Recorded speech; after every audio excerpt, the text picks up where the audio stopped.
Welcome to Kev's Travel Stories. Each week I'll be bringing you a story from the weird and wonderful world of travel, a world that can change the way you see life and love and even the way we find meaning. Places that are iconic and sometimes surprising and even terrifying. So sit back and enjoy while we go on a magical mystery tour together.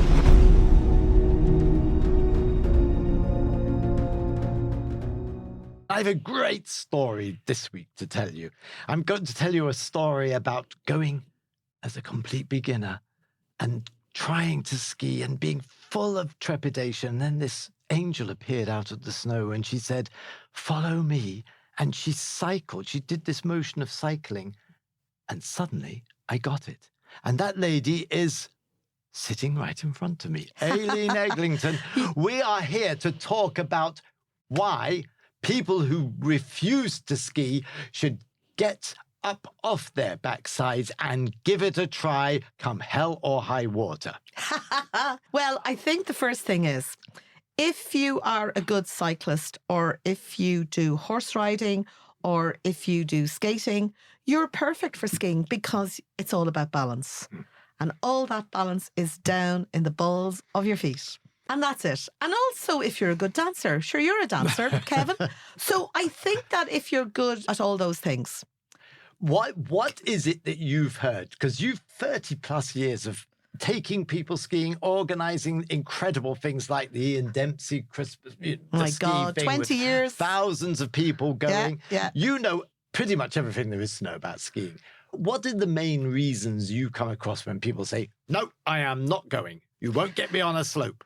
I think sometimes people have an injury. So I think if anybody has an injury that they're worried about, I probably would say to them, don't go skiing. But that doesn't say they can't go out and enjoy the winter wonderland, but you'd be careful where you send them.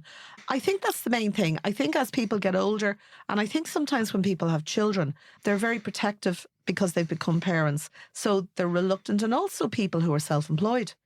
Because if you go out and maybe you think something's going to happen to you, well, maybe it will because you're nervous. Sometimes all those people are very nervous, but what you should do is go to your local dry slope. We're very lucky in Ireland that we have a wonderful dry slope in a place called Kiltiernan up in the Dublin Mountains.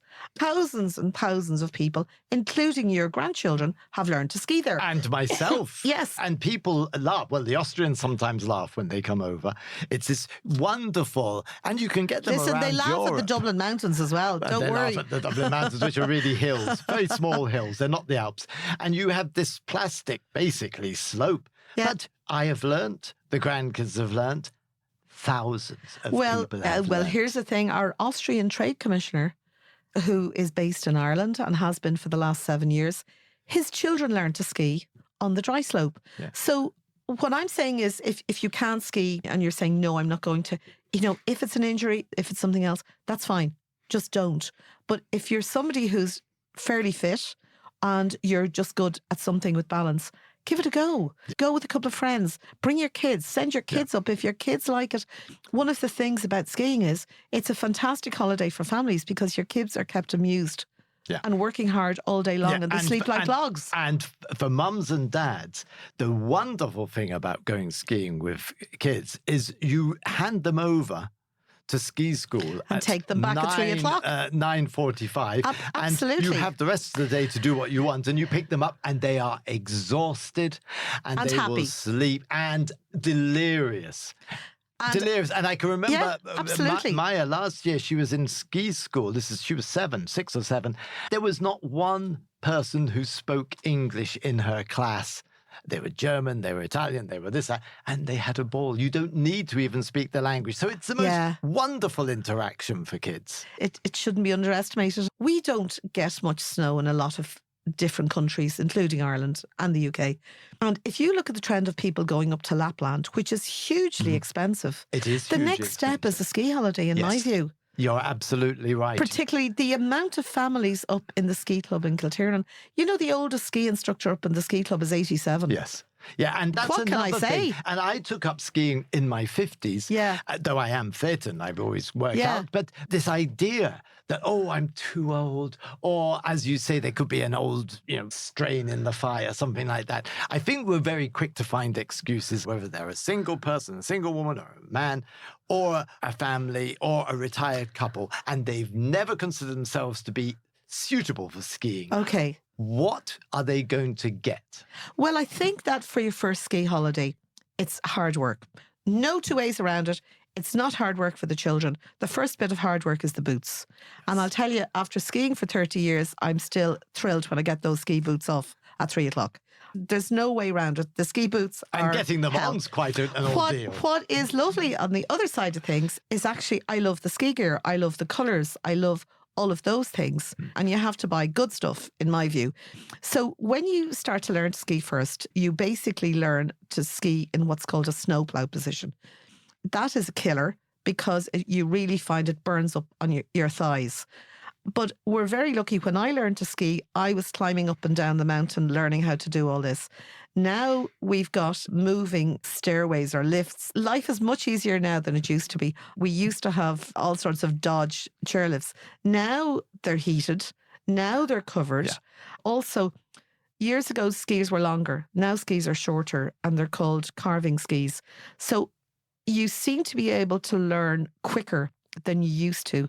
What I would think is important is that you go to ski school and you take a ski instructor, because people who only ski once a year or maybe twice a year, if they're lucky, they don't know what they're doing. So you wouldn't take up tennis without having a tennis instructor. The rugby team has a coach. Yeah. So this idea that you can get up like a lula and think you can ski, but of course you can ski because you're on the top of a hill, and if you point something down, you'll go down it, but you might cause danger to somebody. So I think it's important that you think about it as you're learning a new sport. Yes, it's a ski holiday, but you're actually taking up a new sport and you have to treat it in that way. But the other thing is the safety element. I'm a Yes. professional paddy diver. Yeah. And you wouldn't put on an aqua lung and start diving to 40 feet. Skiing is just 1 or 2 levels below that. It's an adventure danger. sport. It's an extreme sport. And you as have well. it can be extreme, but in general, it's adventure. And I think you have to be careful. I really do. I think you have to respect yourself. Yeah. And I think you have to respect everybody else on the Yeah. slope. There's rules. Yeah, but the wonderful thing about going to ski school, I can remember the first time in Lermoos, and I was new to skiing. And on the first day, I was in a group mainly sort of 16, 17-year-olds. There was a couple of oldies like myself. And the guy, we were literally just going down, putting on our skis was a big deal. And he pointed up to the mountain in Lermoos. I forget the name of it, the big, big mountain. Yeah. And he said, in 6 days, we will ski from the I top. know. Now, that for me was I know. inconceivable. I know. And on the 6th day, I was at the top of the mountain, full of fear, and I came down, fell quite a number of times. I brought Twink down that mountain. One of my claims to fame in life. Yes. Yes. For anybody who doesn't know who Twink is, she was a celebrity. She's a very famous Yes. Irish panto Yes. queen. So ski school does it all. Can I be a girl for a minute? Yes. It helps when you have a nice, sexy ski instructor as well, who's strong enough to lift you up if you fall. Well, there are so many elements of what you'll love about skiing. And the other thing is the myth that it's going to be cold. It's not cold. It's a dry cold and it's different. And you wear It's not the clothes. our wet cold. And Yes, also you're right. and most of the time, you can get a suntan because you're above the cloud line. So it's sunny most of the time. Absolutely. If you're listening to this and you're thinking about a ski holiday, go to your local dry slope, go up to the ski club in Kiltiernan, give it a go, try it. If you've friends who've gone skiing, borrow the gear. Go to Great Outdoors, get the good gear. You can always buy the trousers in Lidl, know, but I think buy the good gear. But we still have people who won't ski. Yes, but you were saying there are loads of things to do. Tell us just a little bit about the things to do if you're boyfriend or your other members of the family are skiing and you're not. So this is the trick. There are some resorts that are totally dedicated to skiing all over the world. And if you don't ski, there's nothing for you to do. My favourite resort for non-skiers, I have a couple of good resorts. They're mainly in Austria. But I think Zellamsee is fantastic in Austria because it's got the glacier, it's got a museum, It's got a beautiful pedestrianised town.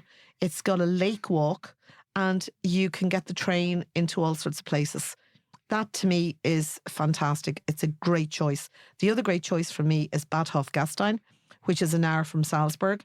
And if you don't ski, you can do snowshoe walking. Yeah. You can just go up the top of the mountains and enjoy that hot chocolate and see them all killing themselves. Yeah. You can go to a concert. There's a lot of classical concerts on. Yes. You can even go in and do the Sound of Music tour or something. Yeah. 60 years of the Sound of Music next year in March. Yeah. So there's loads of things, but you have to pick your resort well if you're not a skier.